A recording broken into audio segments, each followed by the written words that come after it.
Book of Esther, chapter 7. So the king and Haman went in to drink with the queen. And the king said to Esther at the banquet on the second day, "What is it, Queen Esther? And what is thy request? And what is thy petition? And it shall be done for thee, to the half of my kingdom." And she answered and said, "If I have found favor in the sight of the king, let my life be granted to my petition, and my people to my request. For both I and my people are sold for destruction and pillage and slavery, both we and our children, for bondmen and bondwomen.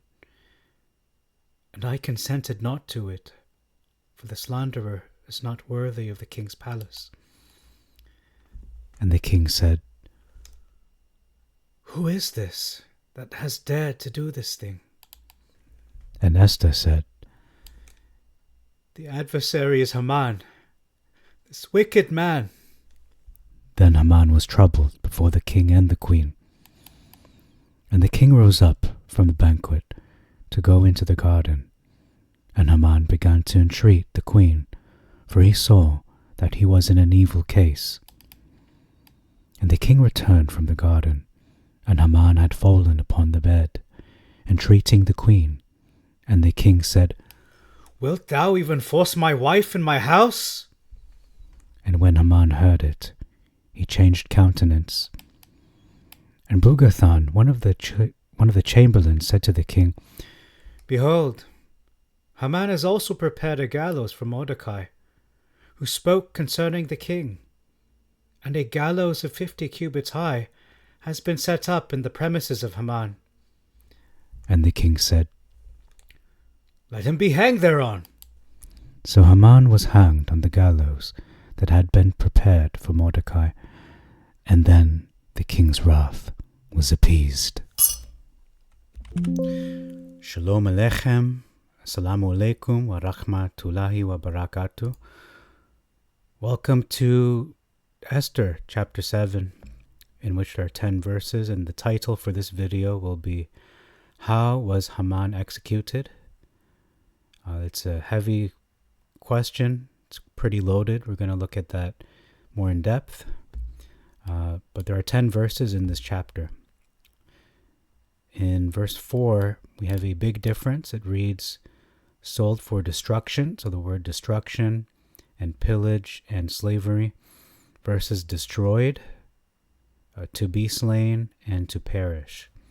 So 3 synonyms for destroy, to end, for lack of a better term. In the Septuagint, it says destruction. Pillage means to spoil, to take the goods of, and slavery obviously is to be forced indentured servitude. So this is not voluntary servitude in this case. And then a big difference, another one in the same verse. It says, "We and our children for bondmen and bondwomen, and I consented not to it." Verses, "But if we had been sold for bondmen and bondwomen, I had held my tongue." So the difference being, in the Septuagint, we will become slaves, and I did not consent, nor did anyone ask for my consent. Versus, but if it were simply slavery, I would have said nothing and simply accepted it. Another big difference, there's 3 in this one verse. It says here, "For the slanderer is not worthy of the king's palace," versus, "although the enemy could not countervail." What does that mean? Countervail means to be equal or to resemble. So the enemy could not be equal to, or agree with, or resemble the king's damage. So let's reword this again. So the person guilty and responsible is not worthy of the king's palace, meaning to be part of his kingdom, to be part of his realm or dominion. versus the enemy. In the Masoretic, the enemy cannot come close to the injury that the king has caused. So this sounds like an insult, a backhanded insult to the king. Just reading in the English. Now, verse 6, we have an omission of this wicked man. That is a pretty big omission, but in any case, this wicked man was omitted. And in verse 7, there's an addition of in his wrath. So the king was not angry. We don't know if he's angry. Perhaps he was, but that's speculation. He could have been perplexed. He could have had his mind blown or his mind blasted. In any case, we don't know, but he did rise up and pondered on it, it seemed. Went to the garden, had to be in his thoughts regarding the situation, where his second in command basically is being accused by his queen. An addition of another one says Haman stood up, so he did not stand up in the Septuagint. It was not written there. He saw that he was in an evil case, versus he saw that there was evil determined against him by the king. So how do we know that evil was determined? Well, nothing was determined. The king got up to determine. So that is kind of jumping to conclusions in the Masoretic. Verse 8, big difference. We have a lot of them in this chapter. And the king said, "Wilt thou even force my wife in my house?" So you have the audacity to the R word, my wife in my own house in front of my face. What is the difference here? He changed countenance versus they covered Haman's face. So the big difference being Haman changed his emotion and expression versus they kidnapped Haman. And the Masoretic, they kidnapped him. They covered his face. Verse 9. So this is really the focus of this video. We're going to talk about this topic of, was Haman hanged? Was he executed? Was death by hanging? The footnote, interestingly enough, in the Brenton Septuagint, reads impaled. So he was impaled on the gallows. So what forms of execution / capital punishment did ancient Persia practice? We're going to answer that after this last verse, in verse 10. Exposition reading, was the king angry at the sight of Haman on the bed? Because it says his wrath was appeased. Was he angry at the sight of Haman on the bed with Queen Esther? Was he triggered by that, or was he angry before that, where he stormed out? Well, not really stormed, but he got up to go to the garden. That's an interesting question. It's hard to conclude which one it is. So in any case, answer in the comments below what you think. In the meantime, let's look at this question. Let's answer this question. What forms of capital punishment did ancient Persia perform? That's the exact wording of my question. So ancient Persian executions, and my question that I typed was, did ancient Persia perform hangings as their form of execution? The answer is no. Ancient Persia did not primarily use hanging as a method of execution. Instead, they employed a variety of brutal and imaginative punishments. One notable method, interestingly enough, is this AI. The answer was impalement, where criminals were pierced with a sharp stake and left to die, a practice well documented by Herodotus and confirmed in records of Darius I's reign. Other forms of execution included being thrown from city walls, being blown apart by cannons. How did they have cannons back then? Was there gunpowder? I guess they had that. I don't know. It doesn't make sense to me. And suffocation in a tower filled with ashes and wheels. While hanging did occur, it was not the most common method used by the ancient Persians. Would hanging be a more elevated way to die? No pun intended. I mean, in terms of the individual being executed.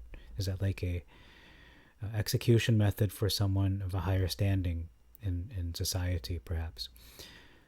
Impalement, a method of execution where the victim was pierced with a sharp stake and left to die, used by the Persians and other civilizations. Ash tower, a hollow tower filled with ashes and wheels where the victim was thrown and suffocated. Today, hanging is still used in Iran, which has one of the highest rates of executions in the world, though these are not typically considered ancient methods. Okay, so anciently, yes, they did perform hangings, but it wasn't the most common form of execution. So next question regarding impalings. Did they perform them?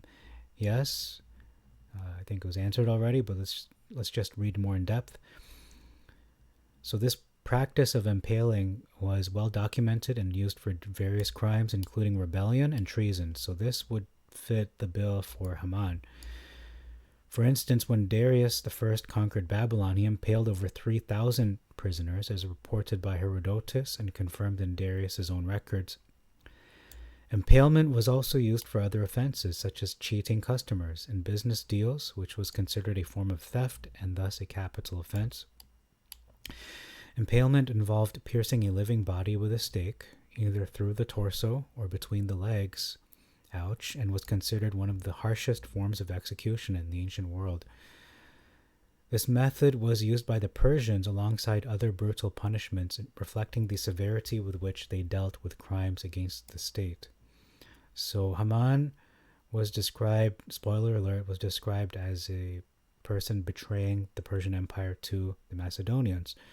So they would use this form of execution for the penalty of treason for Haman, perhaps. It's actually another point in that direction. Another point for impalement. The practice of impalement was phased out in Persia only when, this is the third one, when crucifixion became the preferred method of execution, which was perceived as more humane. So my question is, when did they stop impalement? Okay, so let's pause here. Okay, so my next question that I typed was the practice of impalement. When did they stop this in ancient Persia, and when did they convert over to crucifixion as the main method? So the practice of impalement in Persia is well documented, but there's no specific date mentioned for when Persia stopped using impalement and began to use crucifixion instead. However, it is known that the Persians adopted the practice of crucifixion from the ancient Assyrians and used it extensively. One significant instance of crucifixion occurred in 519 BCE, or BC, when Darius the king of Persia, crucified 3,000 political opponents in Babylon. So that is 519 to 519 years before Christ. The practice of crucifixion continued under the Persian Empire and its successor, the Parthian Empire. So beginning in 519, circa around there. So the next question is, what year did the book of Esther occur? And bingo, it was right around the time when they converted to crucifixions, from impalement to crucifying. So the book of Esther is traditionally dated to around 483 to 473 BC. There are some sources that suggest it could be 465 to as late as 358. In any case, this all falls within that time frame. Okay, so did they perform this?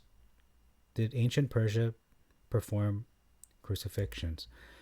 Answer: ancient Persia practiced crucifixion, which was used systematically by the Persians in the 6th century BC.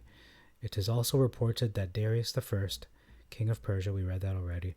Additionally, some historians conjecture that Alexander the Great crucified Callisthenes, his official historian and biographer, for objecting to Alexander's adoption of the Persian ceremony of royal adoration. Interesting. While hanging was also practiced, crucifixion was the more prominent method of execution in ancient Persia. And as we'll see later on, the word for gallows, I don't know if we covered this already, but the word for gallows in the Greek actually uses wood. So let's look that up. Gallows in my notes here. gallows. I don't know why it's not looking for it. Oh, there it is. His own gallows. There it is. Chapter 5. Footnote for gallows. A tree cut. Possibly messianic symbolism. So I'm open to all three possibilities. It could be hanging, number one. Could be impalement, or it could be crucifixion. It's hard to say with 100% certainty. However, let's just hypothetically play with this scenario. Just play along with this scenario. Potentially, if Haman was crucified, right, then his plan was for Mordecai to be crucified. And if he was successful in his plans, Mordecai would be a messianic type figure. Because he would, although Haman did want to punish the Jewish nation by, the Jewish people, I should say, by pretty much offing all of them, eliminating every single Jewish soul. What happened in Yeshua's time, Yeshua HaMashiach, is the reverse. He didn't have the whole nation dying because of one man's actions, which is Mordecai, not bowing down to Haman, not revering him, but you have the case where even the high priest at that time, Caiaphas, said, is it not better for one man to die in place of the whole nation? And so that's what happened. You had Yeshua, the Messiah, dying as a substitute for the people of Israel. So that is a very interesting observation. I also want to cover the fact that this gallows was something like 5 stories high. It was 70 feet, something like that. So how do we reconcile this, the measurement of this gallows and the 3 methods of execution? Well, hanging would make sense because you would hang them all on the same gallows. But is this one stick placed, not stick, but one piece of wood, is it placed vertically or is it placed horizontally?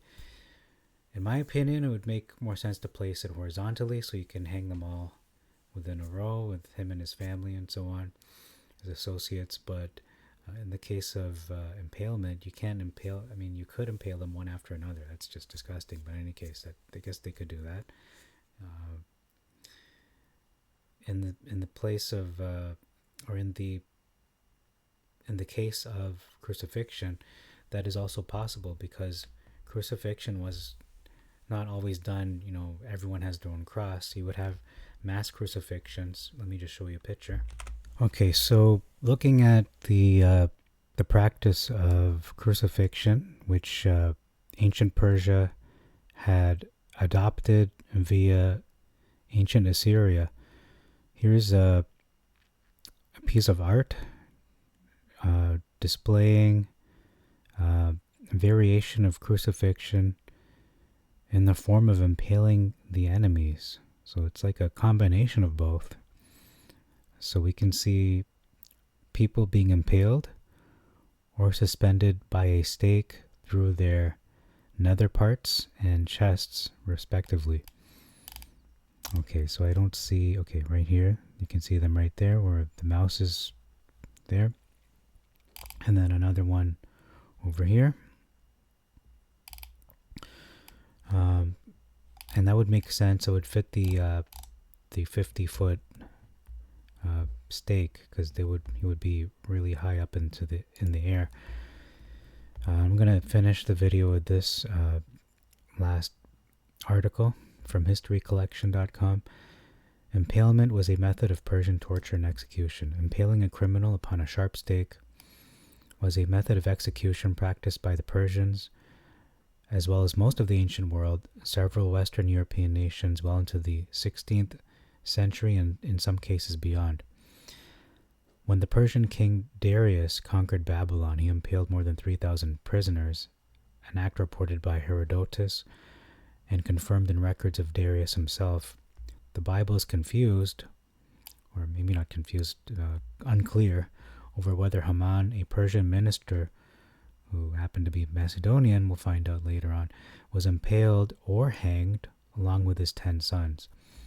So different translations and revisions contribute to the confusion, but the use of impalement by the Persians as a manner of execution is well documented. So there's various crimes that would make one deserving of impalement. The manner of impalement was a matter of choice, of which there were several. They were conducted publicly, adding the emotional pain of humiliation to the considerable physical agony as the victim awaited death, which sometimes eluded him for 2 days or more. Ouch. So here's another figure of impalement. Longitudinal impalement was placed face down on a slab. Okay. And the executioners opened a gash. Oh boy, I don't even want to read this.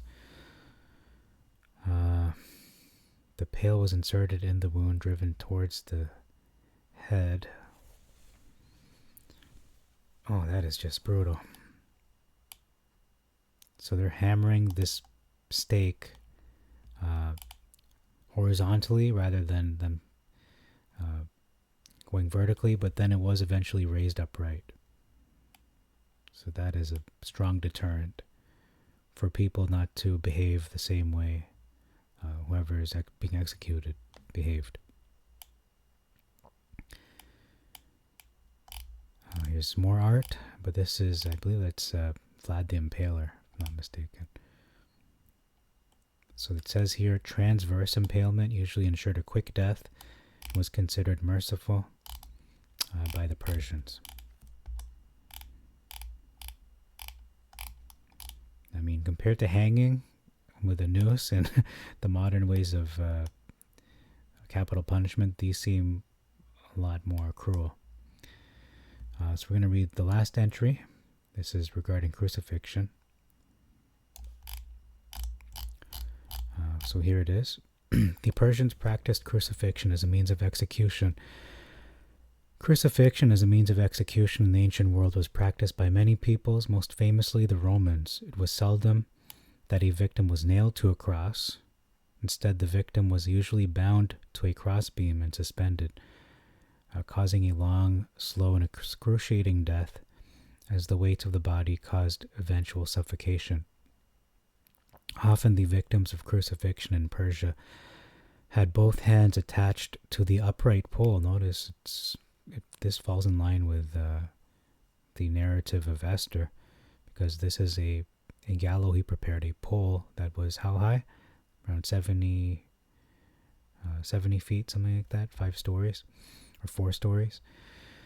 Rather than being spread out on a crossbeam, death by crucifixion was particularly painful. The word excruciating is derived from Latin for out of the cross. Yeah, it is. Ex cruci, yeah. As well as humiliating, a victim could be suspended for several days before death ended his misery.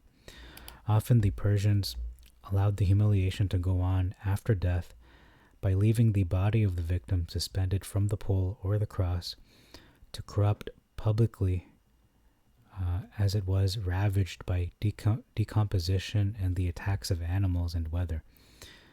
The Persians, as well as the Mesopotamians, Greeks, Assyrians, Israelites, Carthaginians, Romans, and others, all practiced crucifixion as a means of death for particularly despised crimes. Would this be a despised crime that Haman committed? I would say yes. In Persia, the bodies of criminals and rebels executed in other ways were sometimes crucified rather than buried or burned.